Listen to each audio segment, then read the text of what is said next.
அவங்களோட வாழ்வாதாரத்தை கேள்விக்குறியாக்கிருக்காங்க. அதுவே கடைசி 5 வருஷம் ஐயா ஸ்டாலின் அவர்கள் போதைப் பொருள் நடமாட்டம் அதிகமாக உள்ள மாநிலம் தமிழ்நாடா மாறிட்டு இருக்குது. அதனோட விளைவு நம்ம வீட்டில் இருக்கிற அக்கா தங்கச்சி அம்மாவோட பாதுகாப்பு மிகப்பெரிய கேள்விக்குறியா இருக்கு. நம்ம 60-70 வருஷமா நம்ம ஓட்டு போட்டு ஒரு ஆளை தேர்ந்தெடுத்துக்கிறோம் நமக்காக. ஆனால் இப்போ இந்த வருஷம் நடைபெறுகின்ற தேர்தல் நம்ம போடுற ஓட்டு அடுத்த தலைமுறைக்கான தேர்தல்.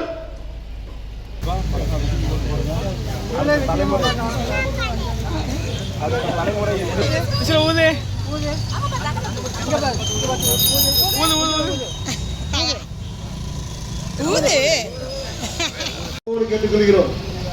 நமது தமிழக வண்டி கழகத்தின் தலைவர் தளபதி விஜய் அவர்கள் சொல்வதைத்தான் செய்வார், செய்வதைத்தான் சொல்வார்.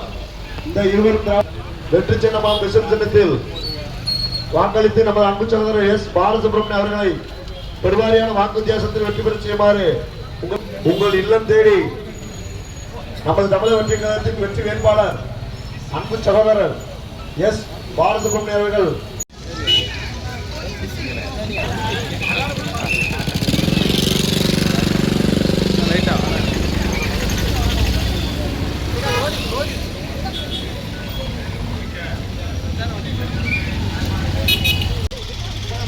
நடைபெற இருக்கிற கோவில்பட்டி சட்டமன்ற தேர்தலிலே உண்மையான மக்களாட்சி மாற்றிடவும் நீங்கள் ஆதரிக்க வேண்டிய வெற்றி சின்னம் விசில் சின்னம்.